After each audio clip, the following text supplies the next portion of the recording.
Welcome to the Camelot Center, located at Camelot Elementary School near Annandale. It's one of 3 Fairfax County Public Schools that provides instruction to deaf and hard of hearing students. Students here are challenged through an intensive auditory oral methodology process. And our next Teacher of the Year finalist couldn't have been a better match for these students. Kate? Janine, a match made in heaven. I'm going to introduce you to Stephanie Halverson, a hearing impaired teacher at Camelot Center, whose story will leave you at a loss for words.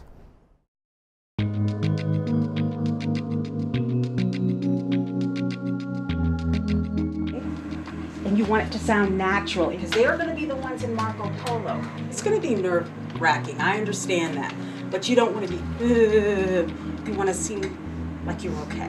Stephanie Halverson makes learning come alive. Whatever the topic, Stephanie finds a way to obtain just the right materials to whet a student's interest and motivate their learning, whatever their physical challenges. New slide, we'll take it and put it on a new slide. The kind of teacher that I am, I'm creative. That A will be an E. I'm optimistic.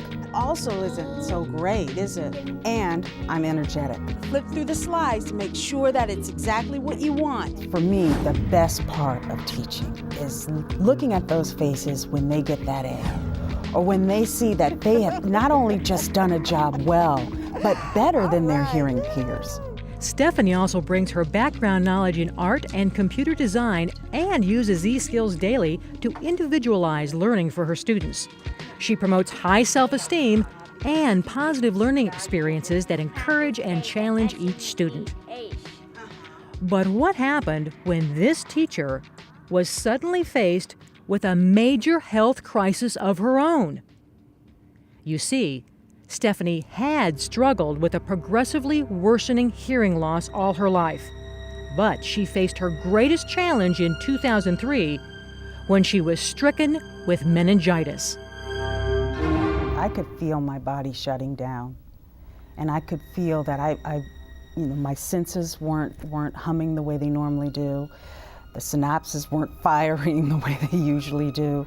It took a lot of work just to be able to say one simple sentence. It was frightening for all of us because we had no idea what was happening to her. And it was a struggle just to get her from the classroom. I could tell she could barely walk, she could barely talk, and insisted that she stay there and we call her husband. You okay? What happened, Steph? What happened? We were very worried. We had no idea, what had happened. We knew that she'd been suffering with the ear infection for quite some time. I knew it was bad when Paul came to pick me up from my school, and the way he looked at me, I could see it in his eyes that there was something very wrong. It was scary for me. I guess I was trying to keep her spirits up. At the same time, we have 2 young children. At that point, she was totally deaf, so they couldn't talk to her. She couldn't talk back.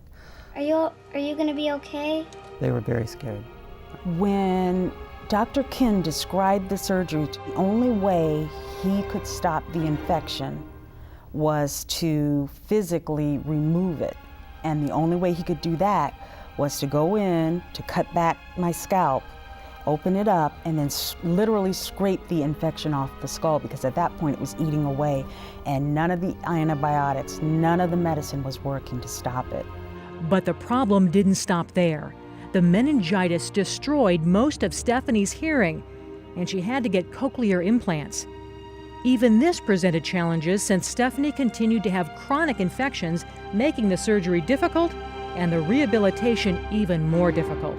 I just knew that I was there for a reason. I didn't know what it was, couldn't understand why it had to be that extreme, but I knew that there was a reason I was going through what I was going through. In Stephanie's imitable way of turning the negative to positive, after her recovery, she returned to the classroom and wrote a book describing her experiences titled Threading the Snail: My Journey Through Deafness. Proceeds from the book go to the Camelot Hearing Association, a parent group organization. As a person of strong faith, Stephanie was able to bring her own strength, determination, and belief in herself back into the classroom where she now has a greater respect and appreciation of her deaf and hard of hearing students. She can empathize with her students in a way that she wasn't able to before, and she does have great empathy. And she is able to realize what they are facing now and what challenges they're going to face in the future.